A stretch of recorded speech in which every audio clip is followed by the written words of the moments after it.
Nag-solo RG ako dito at ito yung nangyari. Dahil kakabili ko lang sa bagong skin ni Layla so ginamit ko agad siya. Nag-show na ako dito na ako mag-MM pero panira talaga tong S1 nag-MM din siya auto-lock pa. Pinakitaan niya pa ako ng triple kill F5 lang naman kill niya compared sa akin. Dahil di ko nagagamit skin ni Layla sa RG dahil panay tank lang ako so pinilit ko nang mag-MM din. Bobo ka ba? Dodge na. BC S3. May skin kasi. Naka-starlight lang nag-MM na tank user yan. Talaga, Charmin? Fuck you. So pagka-out ko dun ini-start ko agad kasi para maabotan ko pa sila kaso iba na pala kasama ko now. Wala naman akong naging problema sa picking at nung pagka-loading nakita ko yung mga kasama ko kanina na ng trash talk sakin and let's see kung anong mangyayari. By the way kung kanina nag-aagawan kami sa MM ngayon sila naman ang walang MM so sure win na to wait nyo lang. Paano masabi?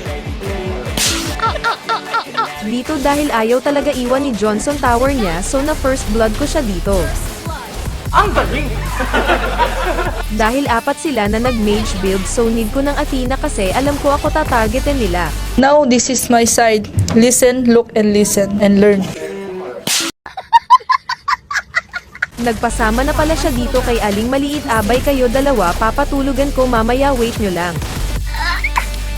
Ang kulit talaga ni Aling Maliit ayaw pa umuwi hala sige matulog ka na nang tumangkad ka naman. Nagde-date pa talaga tong dalawang to abay di na uso yang combo nyo Odette hala sige sleep well. Isa din tong dalawang to gusto din sumunod hindi nyo ba nakitang naka-Athena ako?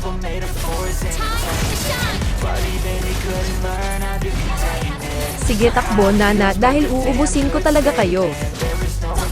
Dito di ko namalayan paparating na pala 4-wheelers ni Johnson kaya namatay ako dito. Ikaw Odette kanina ka pa sige tanggapin mo bala ko. Isa ka pa Gasyon kung di mo pina-dodge edi sana panalo kayo ngayon. Dito di ko namalayan nag-lord pala si Gasyon may pag-good game pa siyang nalalaman abay mamaya talaga kayo sa amin.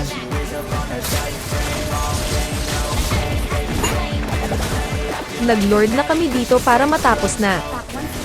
Gigil talaga sa akin tong Yuzong na to siya kasi yung kaagaw ko kanina sa MM edi ngayon kayo naman ang walang MM.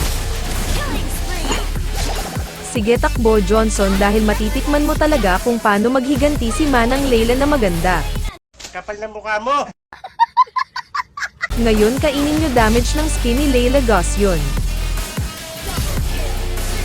Dito as you can see maliit na life ko at mabubunggo ako ni Johnson dito at tingnan mo sasabihin niya after. One hit activated. What?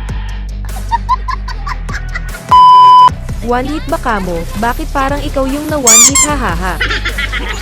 Wala na gosh wag ka na lumaban bye star na lang next time wag mo maliitin skin ng Layla ko inggit ka lang siguro. Tatapusin na namin dahil masyado na silang umaasa hahaha.